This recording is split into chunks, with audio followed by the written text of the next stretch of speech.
Next topic is electric field. Electric field में next topic is electric field intensity. Electric field intensity अभी अपन ने पिछले article में देखा, गुंडा जो है शरीफ आदमी के ऊपर दादागिरी लगा रहा था। वो दादागिरी कितनी थी,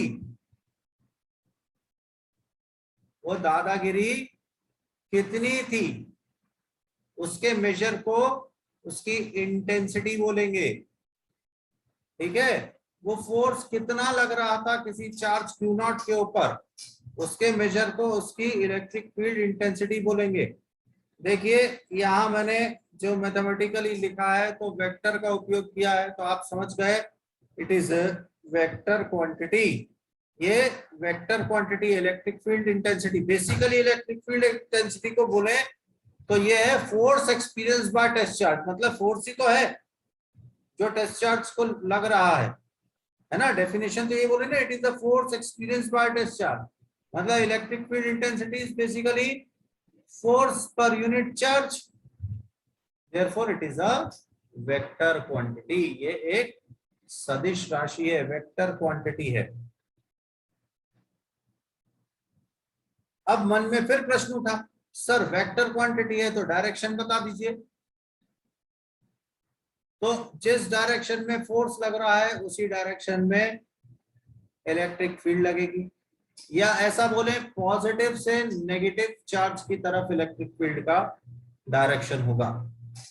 यहां मैं बोलकर आया कि limit Q naught tending towards zero. Q naught tending towards zero means Q naught is vanishingly small. E is equals to F upon Q naught. This is mathematical expression. Now comparing it with Coulomb's law, we know that from Coulomb's law F is equals to 9 into 10 raised to the power of 9 Q1 Q2 by R square.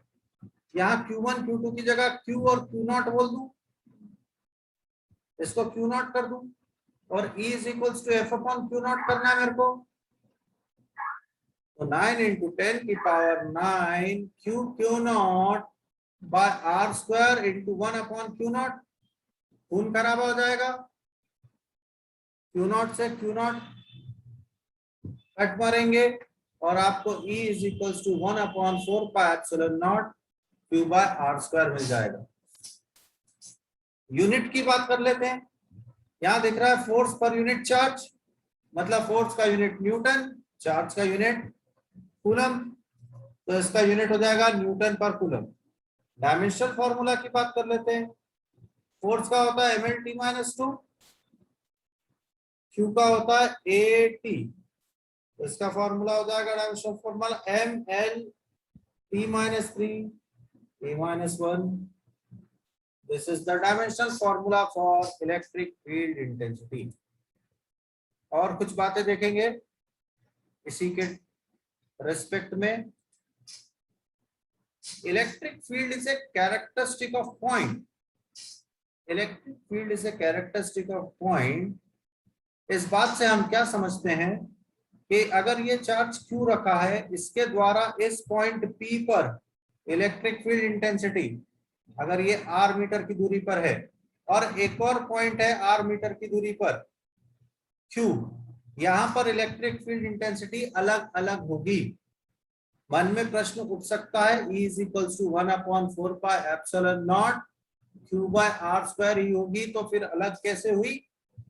तो हम बोलेंगे भाई साहब बताया है ना आपको, vector quantity है तो डायरेक्शन और मैग्नीट्यूड दोनों इंपॉर्टेंट रोल प्ले करते हैं। यहाँ मैग्नीट्यूड तो बराबर रहेगा लेकिन डायरेक्शन बदल जाएगा, इसीलिए इलेक्ट्रिक फील्ड इंटेंसिटी बदल जाएगी। क्लियर है ये पॉइंट? दूसरा पॉइंट बोलता है it is a force hence A vector quantity, पहले ही डिस्कस कर चुके हैं इसको। तीसरा बोलता है it originates from positive charge and terminates towards negative charge. मतलब अगर कभी पॉजिटिव चार्ज लिखा और इलेक्ट्रिक फील्ड बनाएंगे तो एरो बाहर की तरफ बनाना है, ये कन्वेंशन सदा याद रखना, और नेगेटिव बनाएंगे तो एरो अंदर की तरफ आएगा कि इलेक्ट्रिक फील्ड अंदर आ रही है नेगेटिव चार्ज के केस में, बाहर जा रही है पॉजिटिव चार्ज के केस। नेक्स्ट बोलता है it is a conservative force. Conservative force का सिंपल मतलब होता है कि work done is independent of path followed.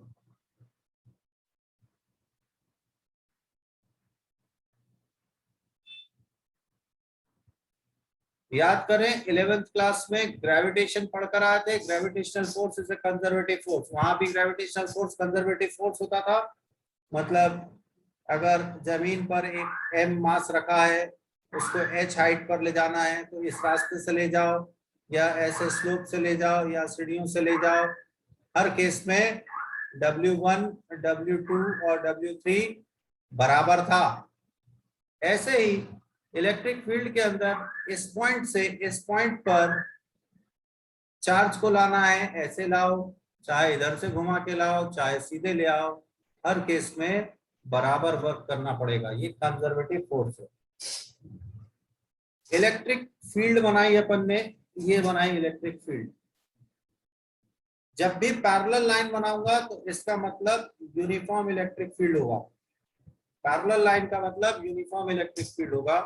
ये मैंने इलेक्ट्रिक फील्ड बनाई तो आप समझ गए पॉजिटिव कहाँ होगा, इस तरफ, और नेगेटिव कहाँ होगा, इस तरफ। क्यों? डेफिनेशन में बोला it originates from positive charge and terminates on negative charge.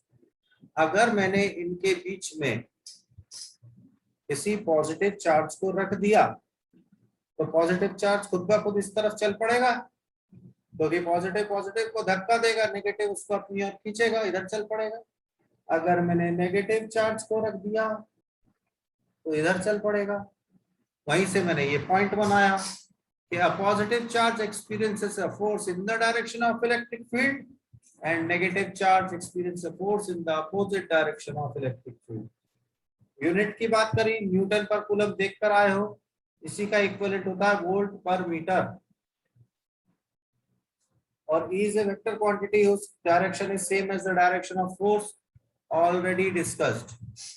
तो यहां तक कोई दिक्कत तो नहीं, समझ में आया? Yes sir. शाबाश, नोट कर लें इसे।